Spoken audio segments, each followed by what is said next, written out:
Depuis la mort de Johnny, notre rocker national, le public se passionne, à qui ira sa fortune. La semaine dernière, dans la paracha de Pinchas, la Torah nous avait invités à suivre 5 jeunes femmes, désirant elles aussi hériter de leur père, appelé Tzelophrad. Et à travers ces 5 filles, nous découvrirons qu'hériter peut avoir un autre sens qu'une affaire d'argent, souvent génératrice de conflits, qui détruisent des familles, et pas seulement celle de Johnny. En effet, l'essence de leur démarche se résume dans les mots « Lama Igara ». Pourquoi le nom de notre père serait-il oublié? Tu t'apprêtes, disent les filles de Tzelophrad à Moshe, à partager le pays de Canaan entre tous les enfants d'Israël sortis d'Égypte. Et la Torah recommande de privilégier les garçons pour les lois d'héritage. Or notre père n'en a pas eu. Et leur souci n'est pas matériel, car dans le modèle social de l'époque, les filles se mariaient et partageaient les biens de leur époux. Non, leur inquiétude portait uniquement sur l'oubli du nom de leur père. Dans un monde à 100% rural, où seul posséder une terre était synonyme de renommée. Et le Midrash fait remarquer qu'il existe encore 2 occurrences dans la Torah où apparaît cette expression de la manigara. Une autre fois, dans la bouche des porteurs des ossements de Yosef impurs, qui se plaignent de ne pouvoir célébrer Pessah. Toujours cette même idée, d'être privé, d'avoir une part dans l'agneau de Pessah.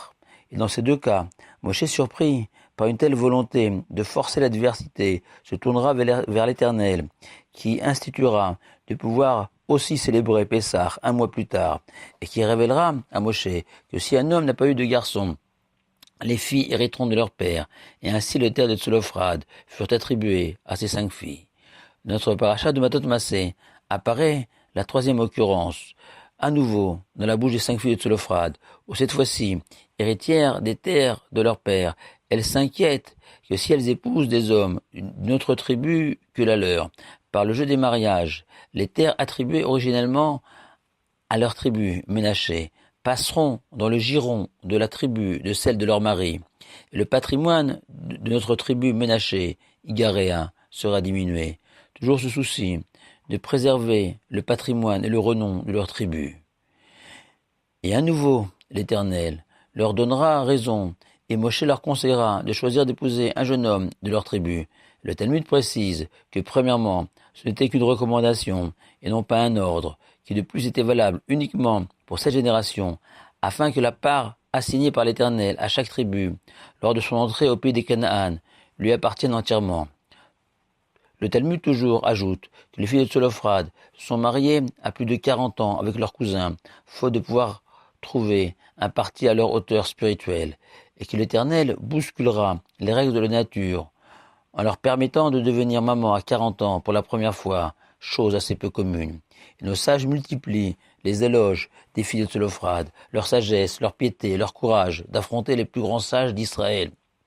Au point d'écrire à leur sujet, il est digne de toutes les louanges, l'être de chair et de sang, auquel l'Éternel donne raison. Le livre de Bamidbar se conclut avec l'histoire des filles de Tzelophrad, qui, loin des héritiers de Johnny, qui par cupidité ne font que souiller la mémoire du chanteur par un déballage indécent des secrets des familles. Les filles de Tzelophrad ont immortalisé leur père, qui pourtant n'avait pas laissé de fils portant son nom. Nous enseignons ainsi ce qui signifie être les héritiers de nos parents, que nous vénérons tant. Shabbat Shalom à vous tous.